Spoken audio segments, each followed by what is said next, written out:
So we'll start by setting our motivation. So we think that, again, as we always do, we reflect on the purpose of the Lamrim itself, coming from the words of the Buddha, and those words being condensed and systematized by great masters of the past out of their great kindness to present the teachings in an easily accessible, easily understood method of personal practice. So I think that the purpose of studying the Lamrim is to create the realizations that the Buddha had, to create them in our own minds.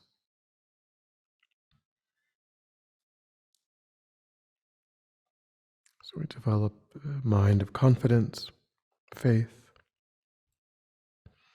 in the power of the wisdom of the Lamrim. And we think that the purpose of engaging in that practice is to become of benefit, of highest, perfect benefit to sentient beings.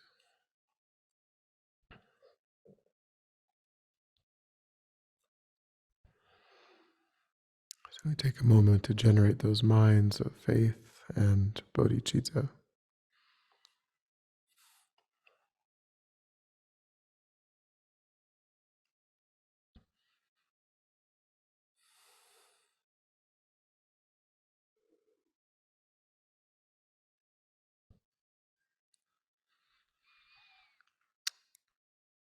All right. Any thoughts or questions that arose over the past couple of days about what's been covered on karma?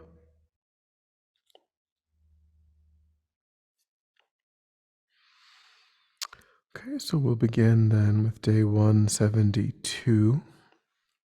Quotation is observing our karma is the real Dharma practice. And the explanation begins, if we wish to follow the Mahayana path and attaining enlightenment must be the main motivation for everything we do. However, the most important consideration within our practice at this stage is being careful of what karma we create now. So we maybe didn't, of course, the people here probably were aware, but this topic is the last topic in the small scope of the Lamrim, the topic of karma. And in a way that relates to what, it could relate to what Lama Zopa is saying about what karma we create now at this stage. Of course, he'll go on to emphasize that observing karma is relevant at all stages.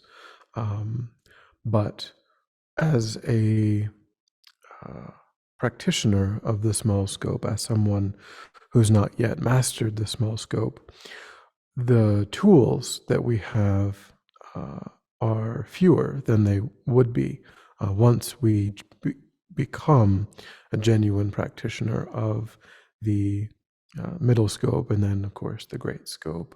So what tool is available to us is really introspective awareness, cultivating introspective awareness. And through the force of introspective awareness, we, through that vigilance that we've talked about, guarding our karma, guarding the three doors, the door of body, speech, and mind. Once we have realizations of the small scope, then, of course, we understand these things in a deep way, and they will support the ability to guard our karma. And that kind of I don't know, more forcible introspective awareness is, now has supports. But until that happens, it's kind of that more intentional introspective awareness that's guarding our karma.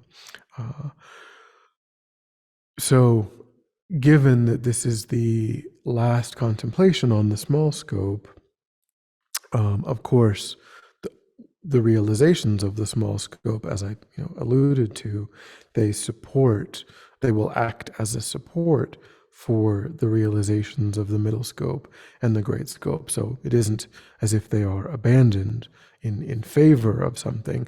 What is abandoned is the narrow scope of our motivation. That gets broadened. The motivation of the small scope practitioner is simply good future rebirths. And you could say that the wisdom presented in the small scope is sufficient to accomplish that purpose. That kind of creates an inner technology that allows a person to accomplish that specific goal. But it also can and does act as a support for future additional realizations, because without continually guarding our karma, of course, then we'll get into trouble. So he says we might have great goals, like, for example, attaining enlightenment. That's our overarching goal. But he says death might have other ideas. So what he's saying here is that it takes time to accomplish our goals, even if that is 5 years, 10 years, 30 years. For example, we might want to try to make progress on fully qualified calm abiding. That's going to take time. We might think that, we're trying to accumulate 100,000 of this or of that. That's going to take time. But we might die today. We might die tomorrow. And those future goals would be thwarted if, due to the force of negative karma, we're not able to take a rebirth that's going to allow continued practice, that's going to put us in a situation where we have access to teachers, to resources, to a complete path, a completely, a world in which the teachings in a complete way are present and understood and accessible. And that's all a karmically driven process.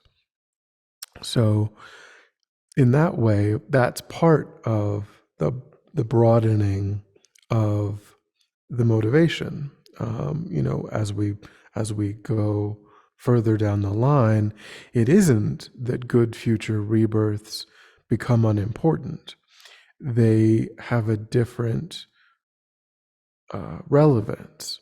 The relevance of a good future rebirth on the small scope, or for a practitioner of the small scope, is seen as a good in and of itself, is seen as the point.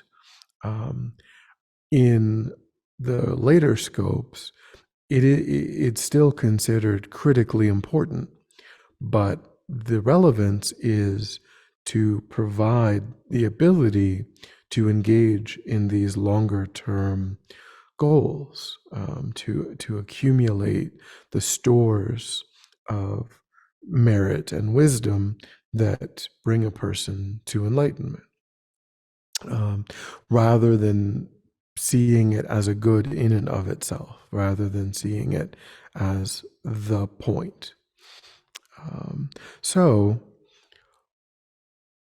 the urgency at this stage of guarding karma is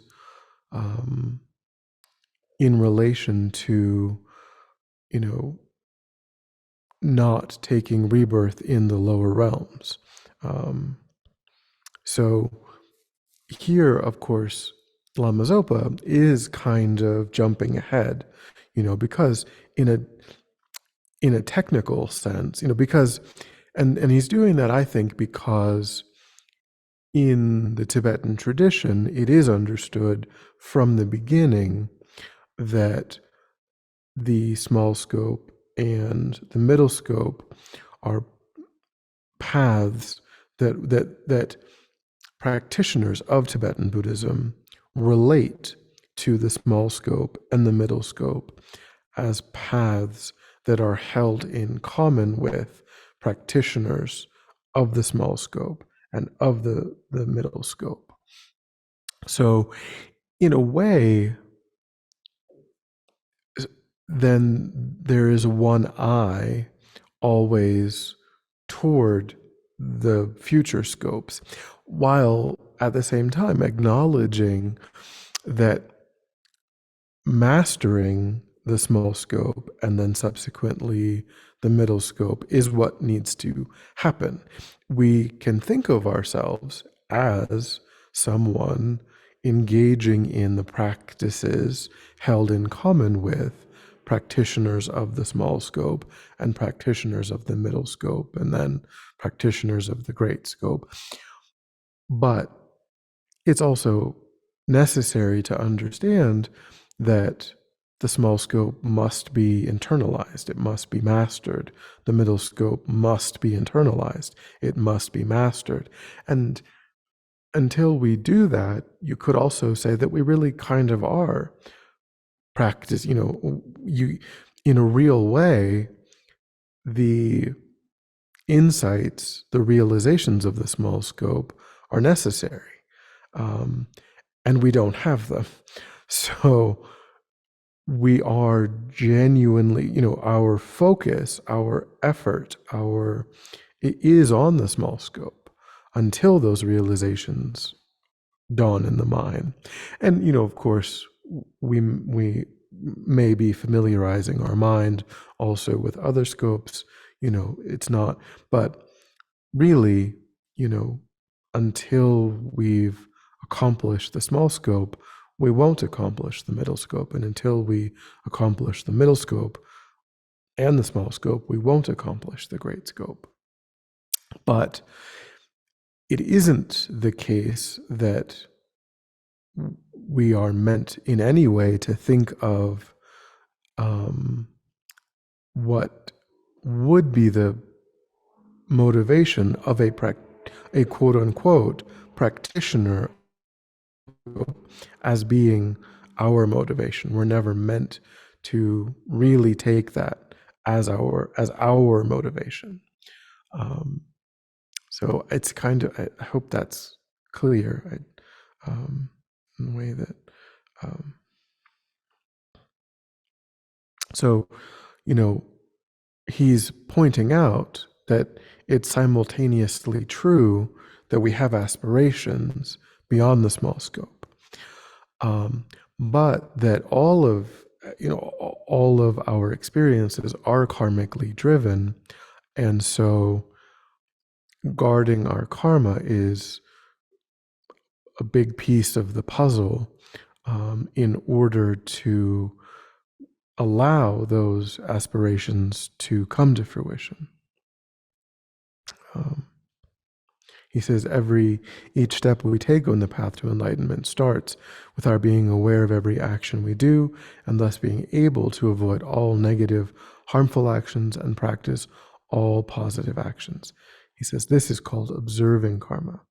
Observing our karma is vital for everyone, for beginners, for those who have an established practice, and even for advanced meditators with high tantric realizations. So we can never abandon, like I say, we can never abandon the practice of observing karma. It's just that, at the point where you have a realization of loving kindness, you have a realization of impermanence, you have a realization, then those are part of the mind in a deep way, and they will be the support for you to guard your karma. They will, because a person who directly realizes these things is a person who finds it quite easy to turn away from causing harm, and so they begin to act as the support rather than just, oh, this is negative, I really want to do this, but oh, it's negative, so I shouldn't, because I don't want to get the repercussions. We're kind of like someone who,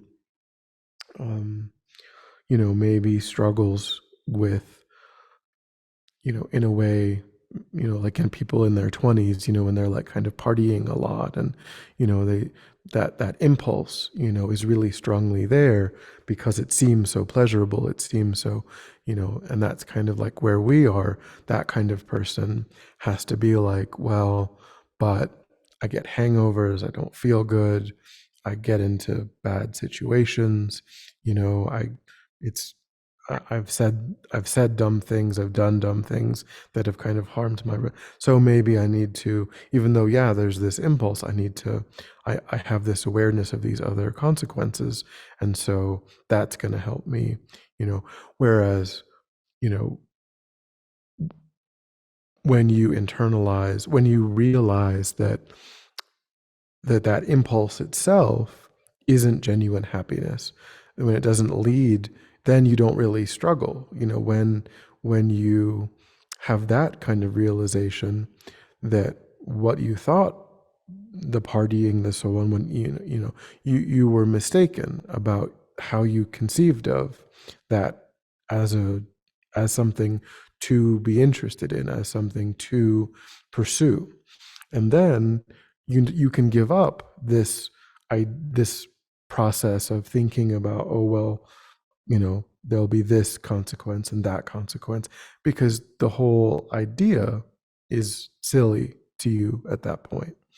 So, in a way, it kind of progresses like that. Any thoughts or questions so far?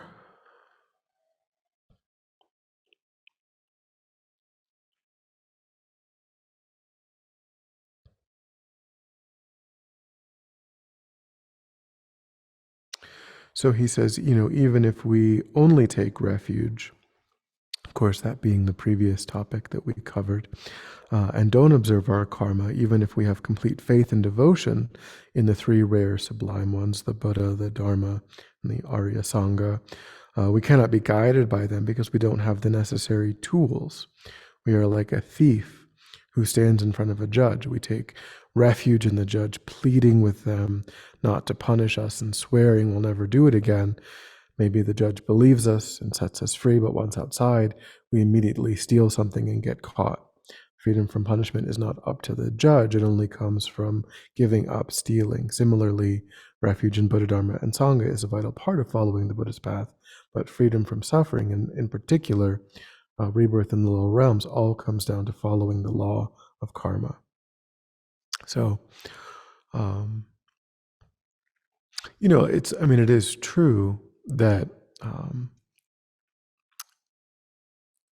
that refuge is a very powerful karmic force. And they do say that if a person is able to die with the mind absorbed in karma, in a mind of refuge, then that will protect them in that immediate lifetime. But what if we can't do that? What if, two things. One, that's applicable to that immediately preceding lifetime, that particular next incarnation.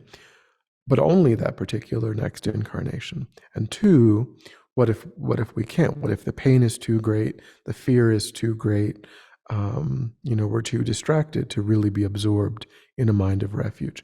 Well, then, even though refuge might be part of the mind, if we're going out and we're stealing and we're deceiving and so on, then those karmic seeds are going to predominate, and they're going to determine what happens. And again, if not in that lifetime, then in all of the others, in every other lifetime, where those karmic seeds have been laid down, and that maybe that mind, that familiarity with refuge, although those karmic seeds have been laid down too, all of those negative karmic seeds are potentially going to ripen.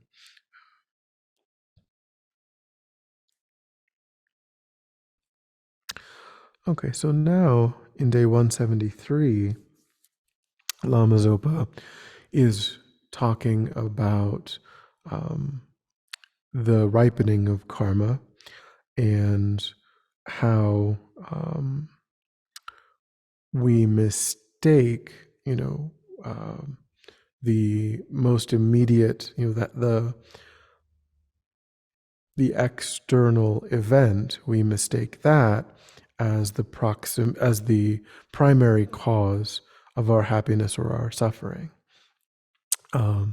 So this is, of course, getting back to what we covered before in discussing that happiness and suffering, pleasant experience or an unpleasant experience, is a karmic ripening.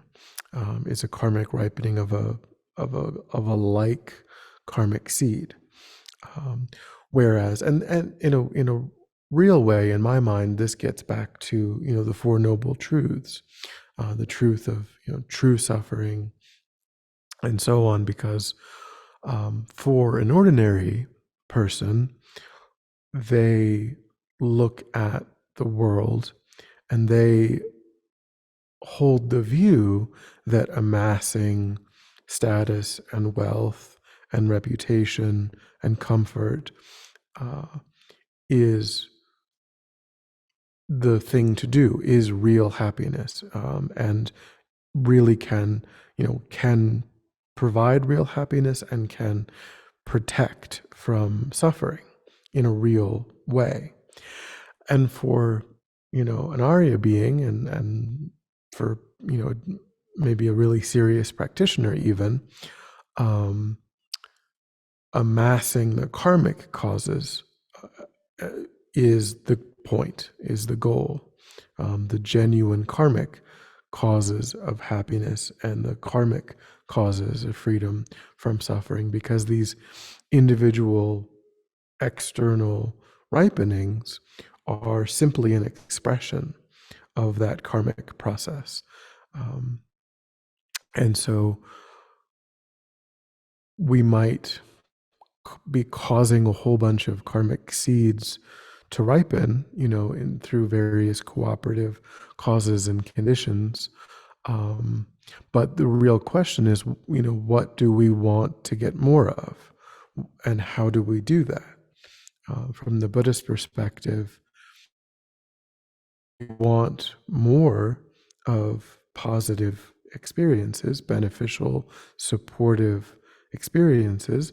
We have to create the karmic causes and conditions for those experiences.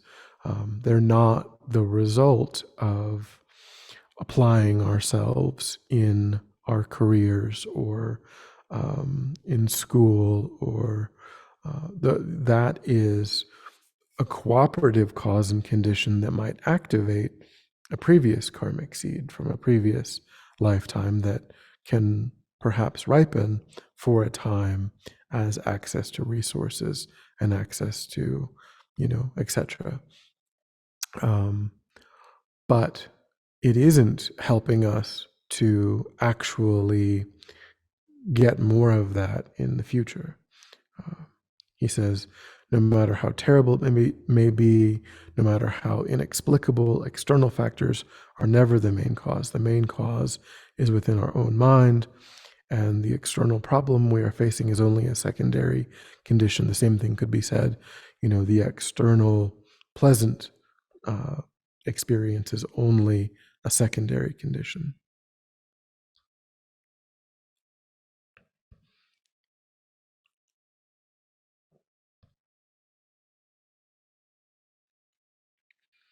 He says,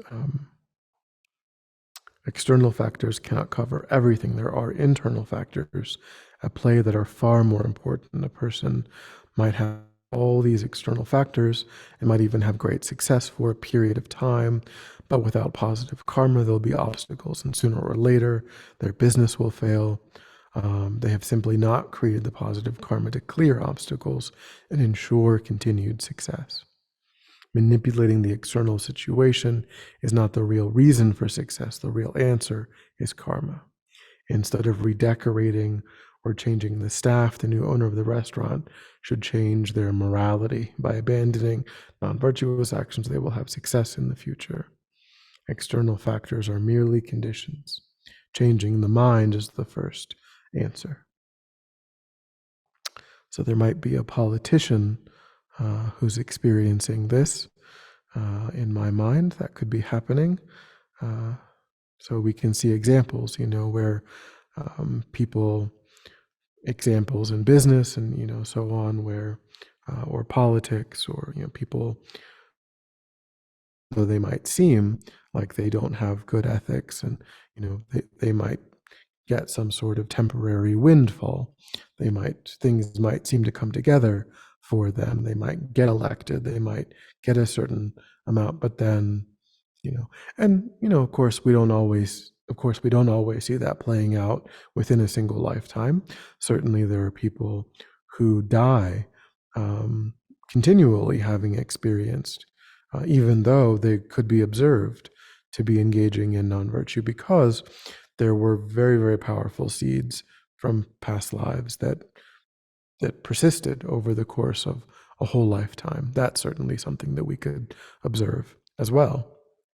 But the Buddhist view isn't so interested in just a single lifetime. The Buddhist view takes a very wide perspective, many, many lifetimes. And so, because at a minimum, we'll probably need,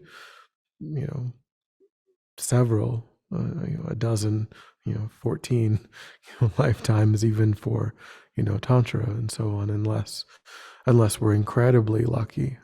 So any thoughts or questions?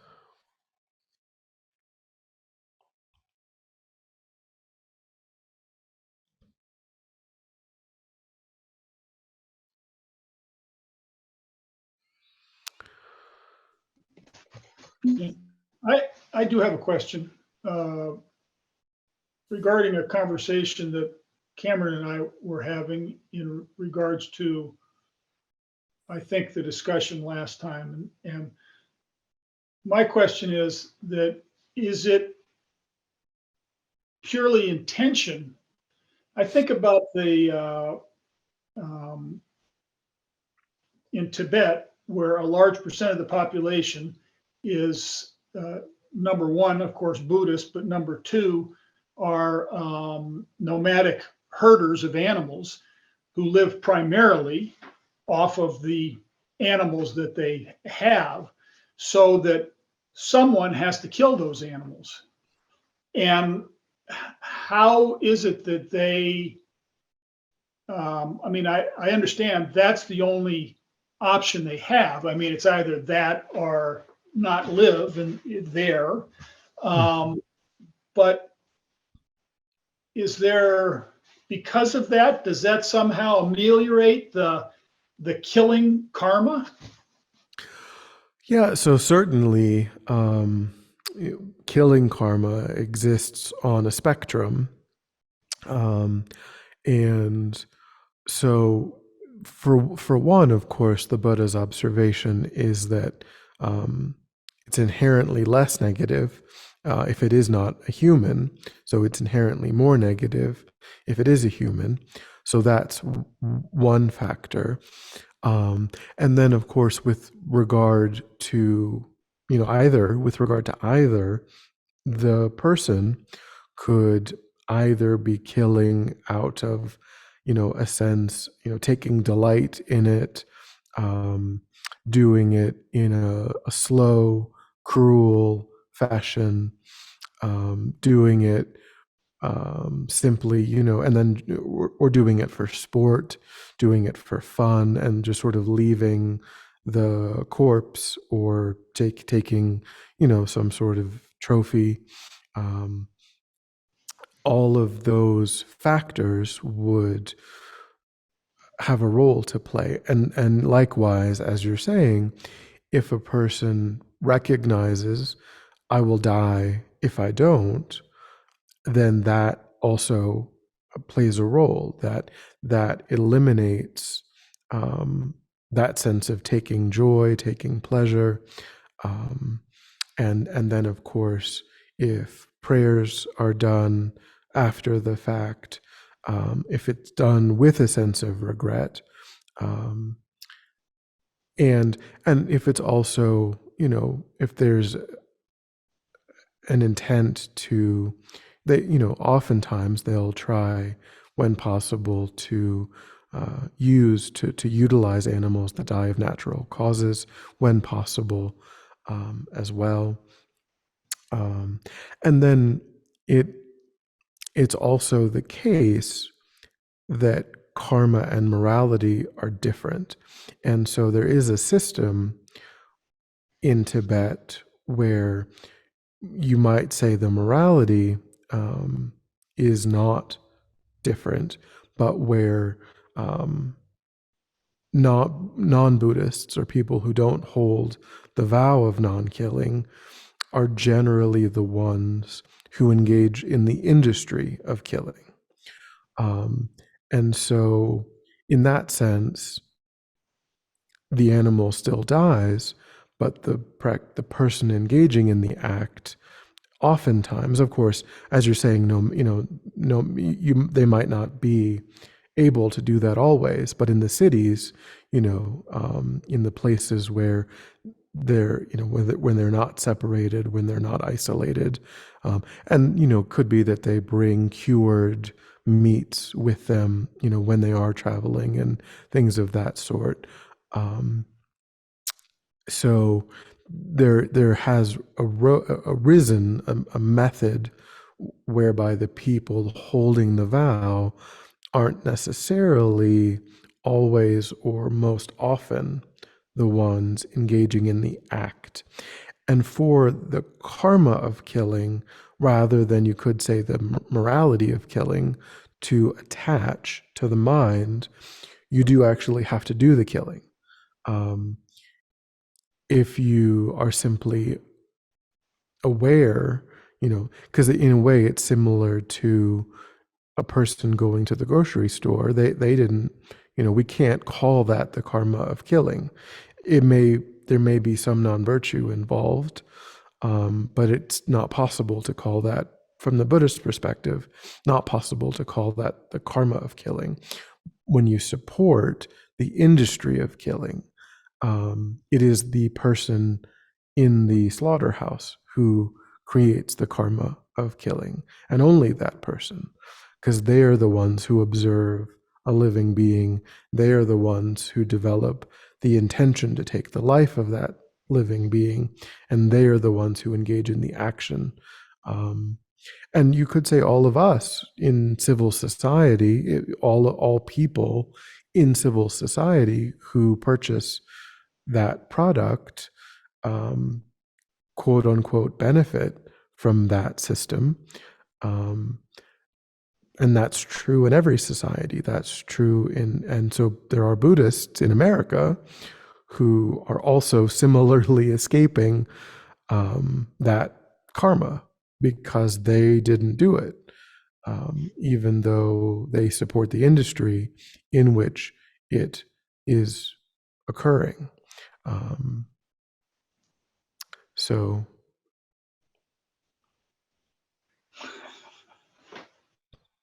yeah.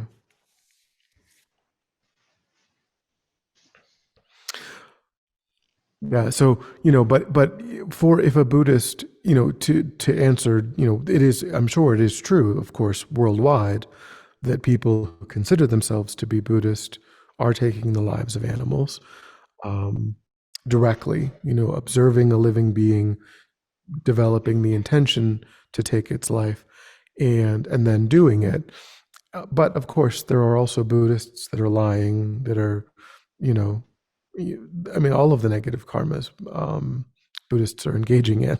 So, and because it's not a human life, it's not considered to be as negative.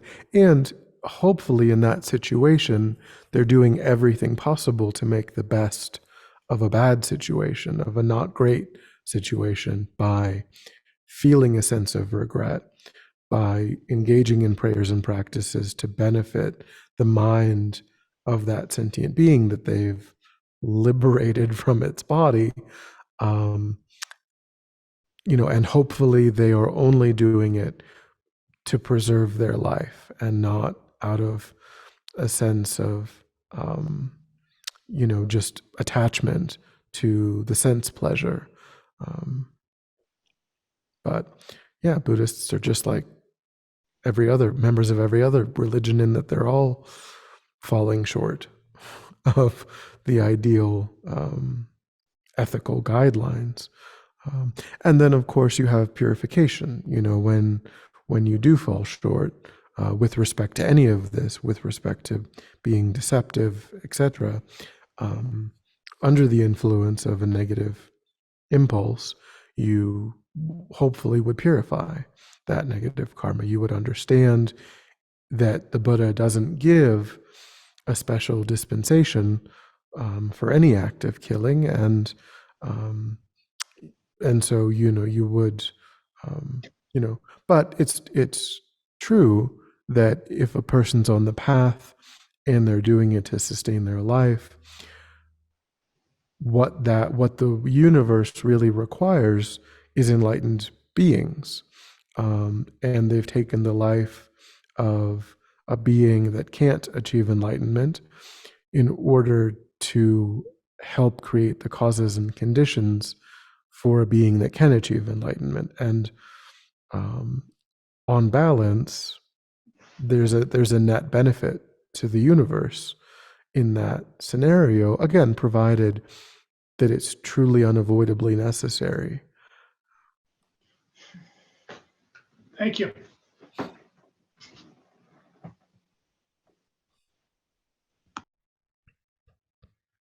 Any other questions?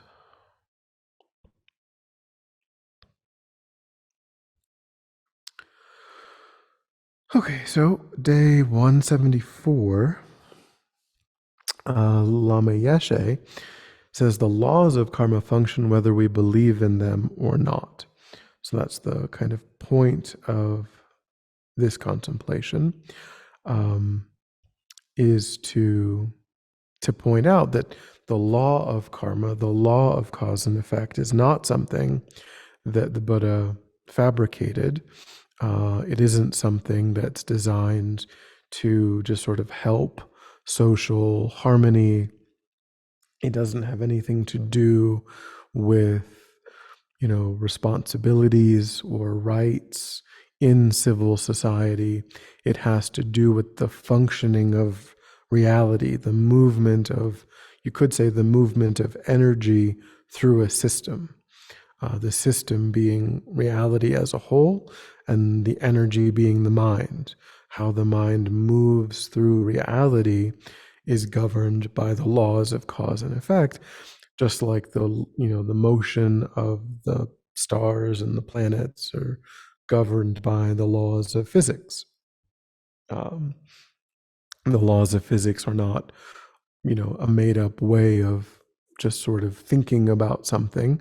They actually do affect, it's repeatable, it's understandable, you can make predictions that come true about future events, which is, what the Buddha is doing with the virtuous and non-virtuous actions. He's saying, I've observed that this leads to this in the future. This is a valid predictive thing. If you cause harm, validly, predictably, harm will be in your experience, will return as an experience for you. And so it doesn't matter if we think that it is made up. It doesn't matter if we adhere to a system, a different system that thinks that, you know, animal sacrifice is a good thing. That person is mistaken, and doesn't it. Of course, their mistaken view does ameliorate their, you know, they're not doing it. They're doing it because they think it's positive, and that mistaken view is better. At least it's at least better than doing it because they enjoy watching something, you know, watching an animal suffer. That's worse. But whether you think it's positive or negative, it is still negative. It doesn't depend. The strength of it to some degree depends upon, you know, I mean, in the Lamrim, I can look up the phrasing for it, but you know, in the Lamrim Chenmo, Lama Tsongkhapa, you know, basically points out that if a person's mind is like really, really obscured by false views, then that does lessen. You know, if a person thinks that they are looking at a tree due to the force of schizophrenia, what have you, you know, and they hit that, and they're actually attacking a person, then the force of that really false view ameliorates that negative action. You know, and there are different degrees of that, of course. In that example, they're not regarding what they are in relation to even be a sentient being, which is different than, you know, than relating to it as a sentient being, but having a different view about, you know, what's appropriate or how to appropriately relate to a sentient being. So, you know, I don't understand all of the causes and the conditions, all of the factors that are involved there, but you know, it is true that that the more clearly you observe the situation, the more sort of premeditated and intentional the action is, and that has an impact on the karma. Just like, you know, if a person flies into a rage and engages in an action, that is different than if a person kind of in a cold, calculated way over a long period of time nurtures some aggressive tendency and then engages in a harmful action. You know, they were more or less powerless to do something about that really, really strong, you know, negative rage. Whereas there are multiple opportunities over a long period of time to try to make better decisions, you know, when you're not faced with that kind of intense, overwhelming rage or fear.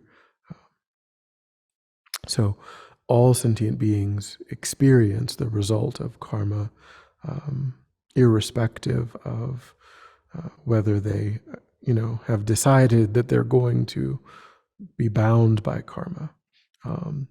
And, you know, of course, here too, you could make a distinction between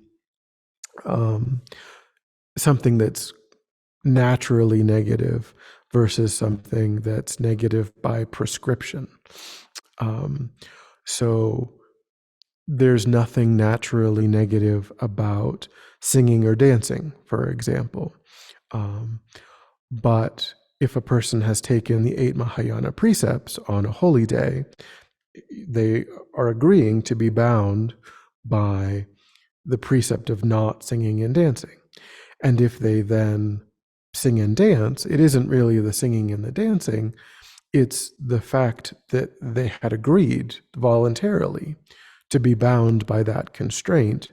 and then they weren't able to maintain the mindfulness to protect what they had agreed to. That's kind of the negativity that arises.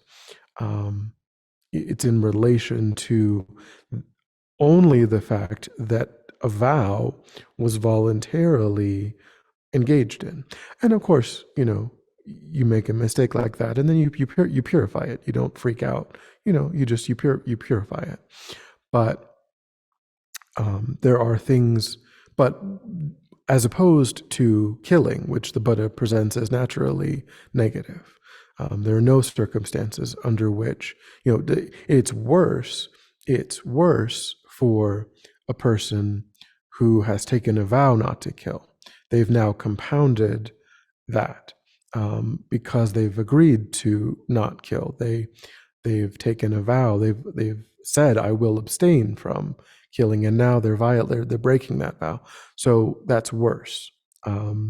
However, there are no people, ordinary people, for whom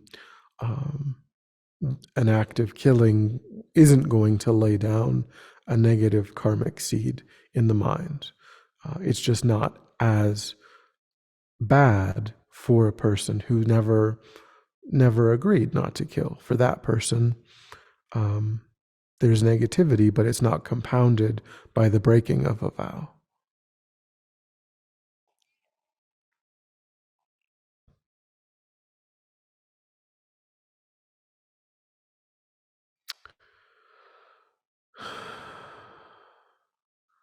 Any thoughts or questions?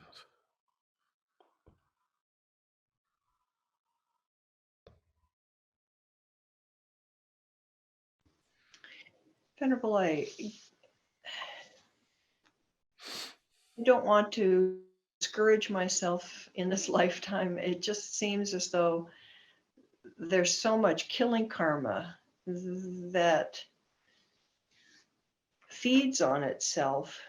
Once you have killing karma, that's a difficult one to break out of. And I'm not even sure what I'm looking for here other than some encouragement that somewhere down the line we'll figure it out, and that will diminish over time. I mean, maybe that's eons. I don't know. It's just that it feels discouraging when you look at the world and not try to engage your mind too much in that. So as I say, I'm not even quite sure where I'm going with this other than to look at it over that great length of time. Yeah, I mean, I would say, of course, in the teachings, they do say, of course, that every sentient being will eventually achieve enlightenment. So that's encouraging. But really, the only mind that we have any access to, and even, for us, not that much access to, is our own. So, I mean, yeah, the world is pretty broken. The world is full of, all kinds of, and what can we do other than dedicate, our virtue, and try to, the best thing that we can do in that situation, given that there are so few people even trying to achieve enlightenment, is just to do everything that we can to achieve enlightenment, because the reason why every sentient being will eventually achieve enlightenment is because of the compounding force of all of that positive energy of enlightened being after enlightened being generated. And so joining that positive force is the only thing that we can really do that will make any difference in bringing about an end to the suffering of others. There is no other way out of suffering but for the achieving of enlightenment. So, I mean, yeah, we can certainly be sad for the state of the world, and that kind of, as you say, that sort of cycle of violence that seems to be being perpetuated, and but then the response to that is, just like if we see, all of the suffering of heart disease or what, then we like, well, okay, I'll become a doctor. I will do what I can to keep people safe, to keep people from, and that's what we're doing. We are doing by our achieving enlightenment as rapidly as we possibly can. We're doing the only thing that we can do that makes a difference.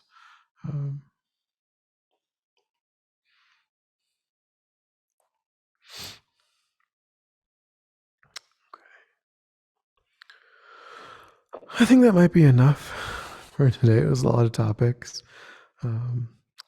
Next, day 175 is about starting to go into the 4 characteristics of karma, the first of which is that karma is definite. But I think we can save, so I'm sure that we'll be going through each of the 4 characteristics of karma. But I think we can save that as a new topic for Monday. Any thoughts or questions?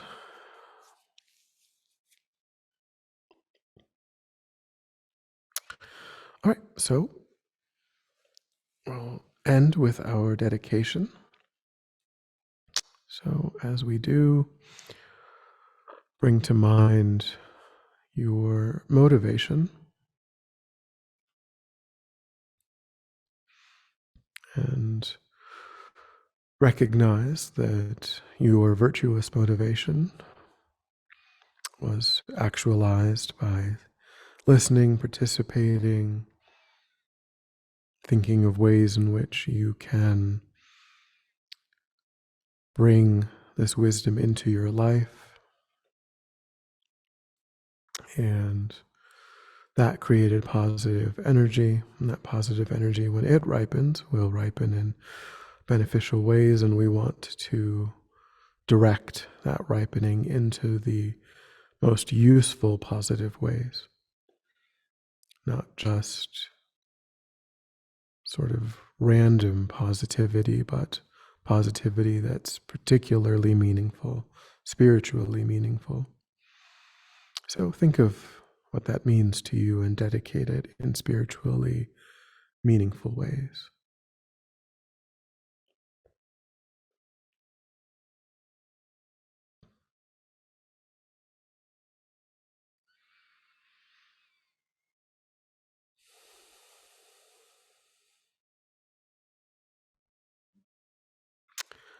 All right. I will see you on Monday. Thank you, Venerable.